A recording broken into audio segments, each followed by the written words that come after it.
some of you in this room would know that the Preston land originally started down by Micmac Mall.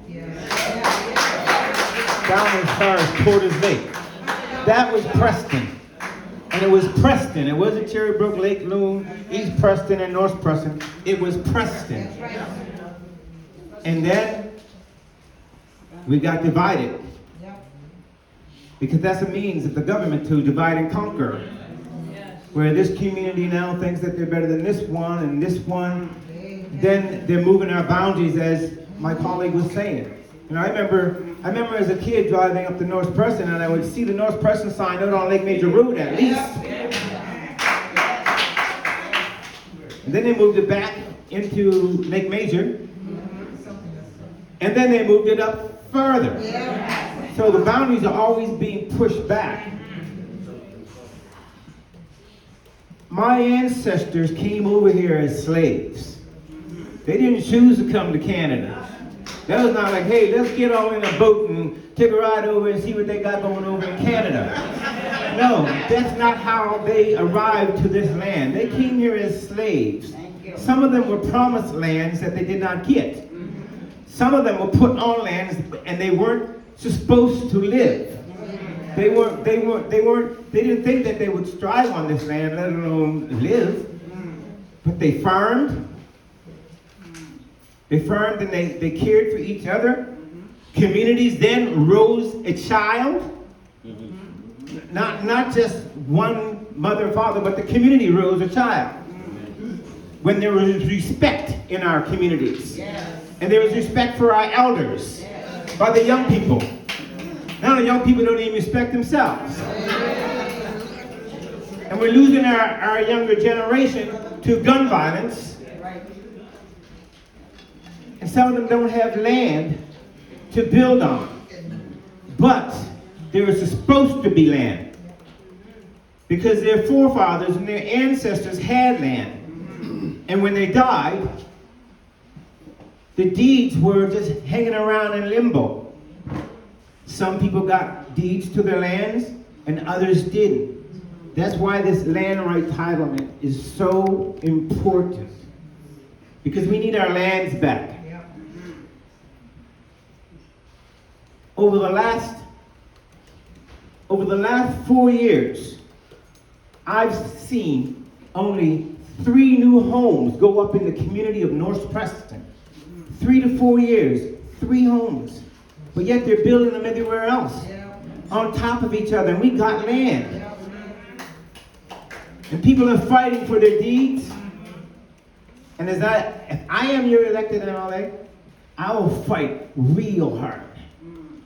Because I have land, but I know people that are still fighting for their land. And the government is holding that land back. Because they have plans. There's a connector road out in the back of East Preston that goes from East Preston to North Preston. I remember driving on that road with a bicycle when the laneway was no more than maybe about 6 feet wide. But now it's a complete road. But there's no houses on that land. There's no houses on that land, and there can be. There's land in our communities. And I'd like to see those people that have land and are fighting for deeds.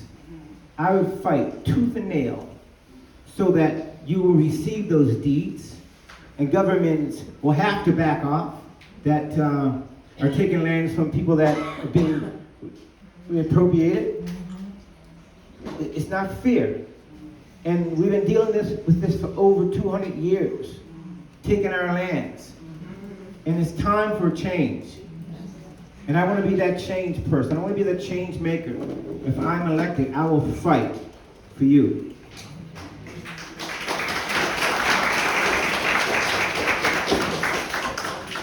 Folks are talking about this land titles initiative.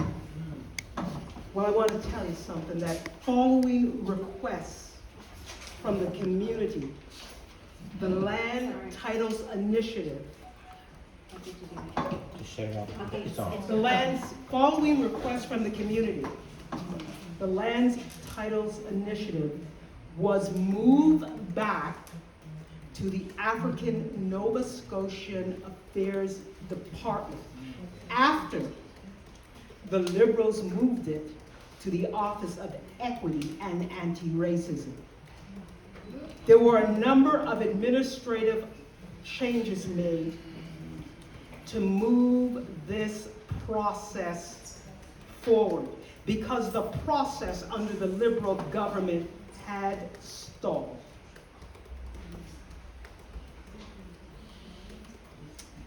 So far, our government has in fact assigned some titles.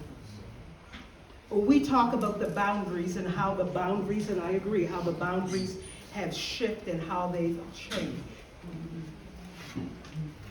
The Preston boundary, of course, that's changed, and that changed, I believe it was in 2013. And because the Preston boundary did not go as far into Dartmouth as it currently does. When those changes are made, the provincial government has nothing to do with those changes. That's done through Elections Nova Scotia. And there is consultation that happens.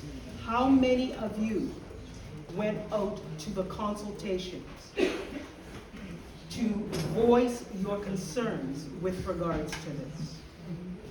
Another thing with regards to land, and I heard that, Mr. Simmons said that in his community, in the last number of years, I believe that there have only been 3 houses built. I want to tell you, in my community of Cherry Brook, there have been a number of houses built. And the concern is, of course, that as Black communities, we continue to lose our identity. But what can you do if people that own the land and the property are selling it? Because they do have that right to do it. They do have that right to do it. So with regards to the land titles, there is a lot of work that's being done to move that process ahead as quickly as possible. Because like I said, that process did stall there for a while, and now it's back on stream to move it forward quickly. Thank you.